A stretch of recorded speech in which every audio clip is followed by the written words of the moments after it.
Hello, future people. Jason the Bruce here with Getting Tabled, and today we're unboxing Dino Riders.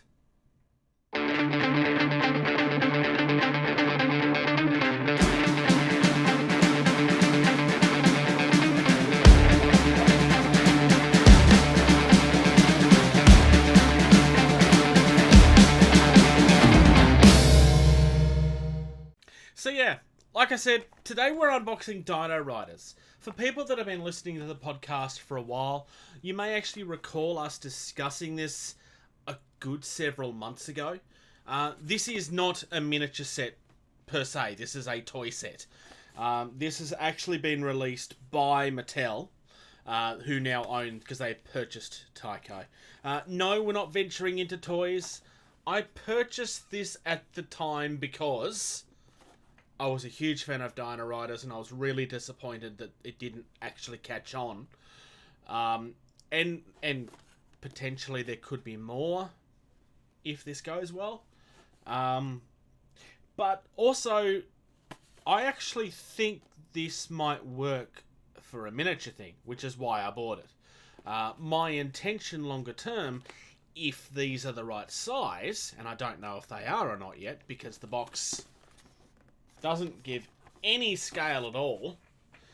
But my intention is to paint these up and use them for a game if they're sized right.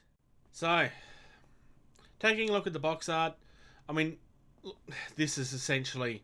Well, no, this is the box art from the original toys. For those of you not old enough to remember Dino Riders, this is people riding dinosaurs in space. Think Transformers, think Thundercats, think He-Man. It's just that, but this is it instead. It's from the early 90s when action toys and stuff was starting to die off. But the right people do remember this. So, time to find out if I'm going to be disappointed or not.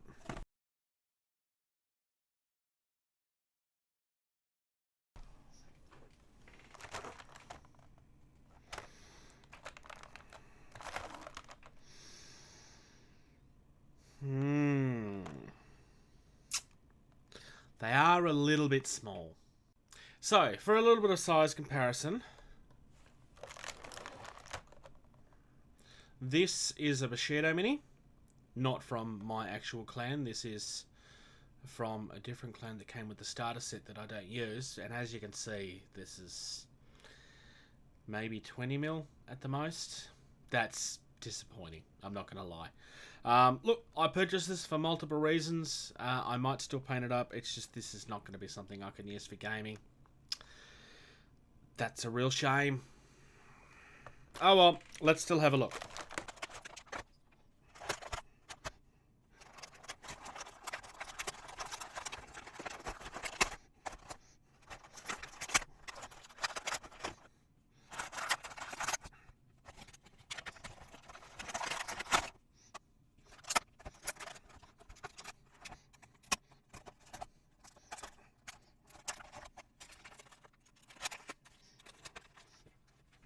Alright, so, now that we have everything, I'm going to quickly speed this up, sort things out, and then I'm going to point out something that's a little odd.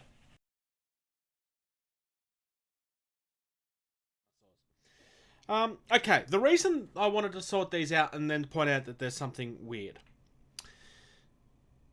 They've got two different colours, which, given that you're talking about a franchise that's divided into factions, you would expect that one colour is one faction and the other colour is the other faction. But I think what we can see here is evidence of a screw-up, because it's one on each side that's wrong. I know that it's wrong because the bad guys took control of their monsters by putting the helmets on. I don't know how super clear that is, but he's wearing a helmet called a brain box, which takes control of the monster, or the dinosaur, sorry.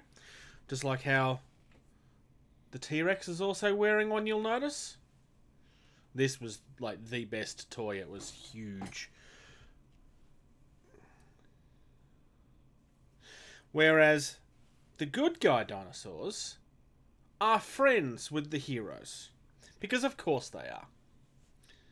Which means... See, he's not wearing a helmet. So that means that this guy and this guy are cast in the wrong plastic. In my opinion. I phrase it that way because they've realised early on enough that the artwork shows them like this as well. Except the problem is that they've also put the wrong creatures with the wrong factions.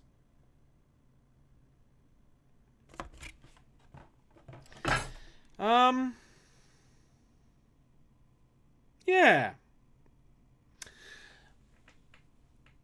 It's a simple error, but it's an error that a company like Mattel shouldn't be making. Sorry, but they really shouldn't.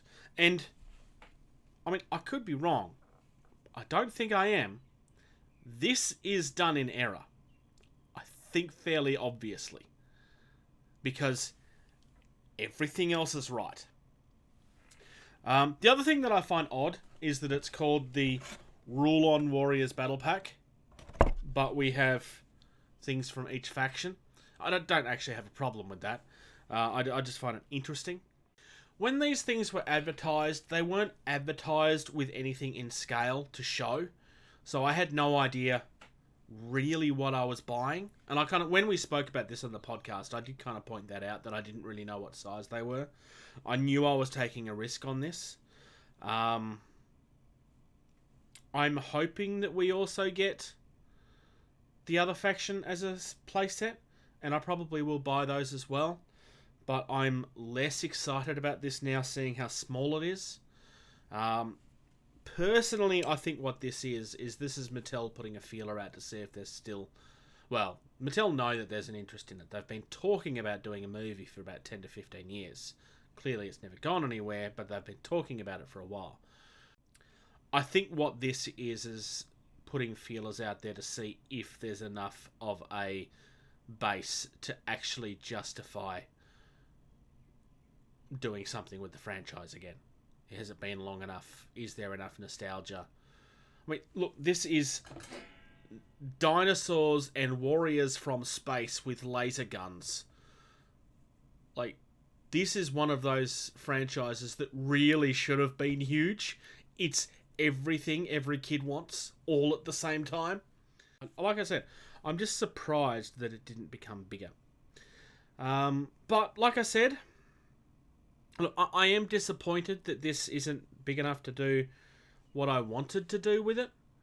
That means it's going to have to get some more thought, and it's probably going to sit on the shelf for a while. Thank you very much for checking out this video. If you're enjoying the content of this channel, please like and subscribe. If you're in a position to do so, please check out patreon.com/gettingtabled. You receive early access to at least 80% of all videos that we put out. And you get access to the video edition of all of our podcasts the day that they're uploaded. If you'd like to check us out on social media, facebook.com/gettingtabled is the most active. We also have a Discord server. You can email our team at gettingtabled@gmail.com. If you're on either Twitter or Instagram, you can find us at gettingtabled. And until next time,